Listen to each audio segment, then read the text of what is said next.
शेतकरी मित्रांनो, बहुचर्चित नानाजी देशमुख कृषी संजीवनी प्रकल्प 2.0 अंतर्गत नवीन अर्ज जे आहे ते सुरू करण्यात आलेले आहेत आणि याचाच विविध शासकीय योजनांसाठी किंवा कृषी योजनांसाठी अर्ज कसा करावा याची A to Z माहिती आपण सदर व्हिडिओच्या माध्यमातून पाहण्याचा प्रयत्न करणार आहोत।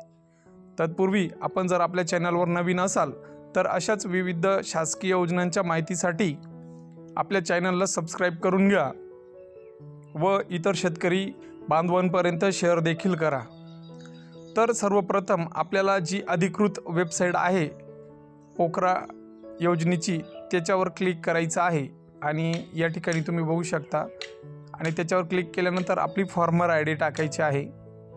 आता फॉर्मर ID टाकल्याच्या नंतर तुमच्या आधारला जो लिंक असेल त्या मोबाईल क्रमांकावर एक OTP येईल आणि तो OTP आल्यानंतर लॉग इन होईल। आता या ठिकाणी डॅशबोर्ड दिसेल, या डॅशबोर्डवरती तुम्हाला विविध पर्याय देखील बघायला मिळतील। यामध्ये तुम्हाला तुमची प्रोफाईल तसेच माझे अर्ज कोणत्या बाबींसाठी अर्ज केले ते आणि अनुदान मागणी असे 4 पर्याय दिसतील। आता आपल्याला जर नवीन अर्ज करायचा असेल तर या ठिकाणी माझे अर्ज इथं नवीन बाबींसाठी अर्ज करा इथं क्लिक करायचं। इथं बघा घटकाचं नाव, आता तुम्हाला कोणत्या घटकासाठी अर्ज करायचा आहे तर इथं या घटकाचं नाव देखील आपल्याला टाकावं लागणार आहे।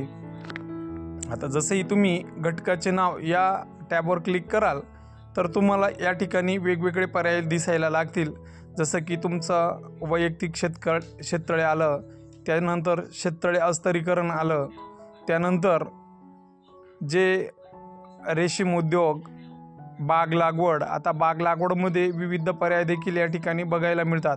आता बऱ्याच शेतकऱ्यांना बहुधा बाग लागवड या पर्यायावरतीच अर्ज करावायचा असतो, त्यामध्ये नेमकं माहीत नसते की कोणत्या फळ पिकांसाठी आपण ऑनलाईन अर्ज करू शकतो। तर अशा परिस्थितीत यामध्ये जवळजवळ 12 ते 13 प्रकारचे जे फळ पिकं आहे याच्यासाठी आपण अर्ज करू शकतात।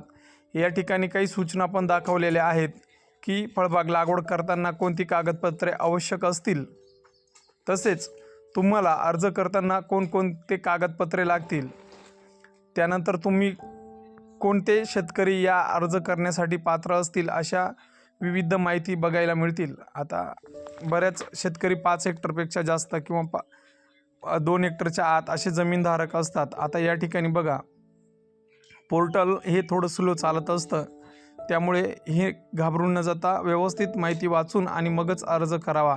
आता बघा या ठिकाणी जर आपल्याला अर्ज केलेला आहे आता डाळिंब या पिकासाठी, तर इथं काही वेळेला तुम्ही यासाठी अर्जासाठी ॲप्लिकेबल नाहीत असं बऱ्याच जणांना अडचण येत असतं।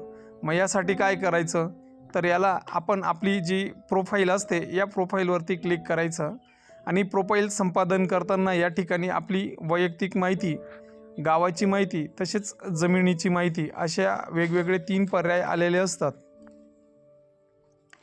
आता यामध्ये तुमची जी जमिनीची माहिती या ठिकाणी जाऊन तुम्हाला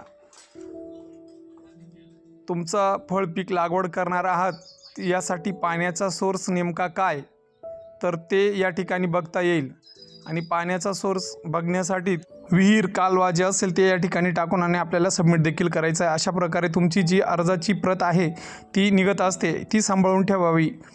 धन्यवाद।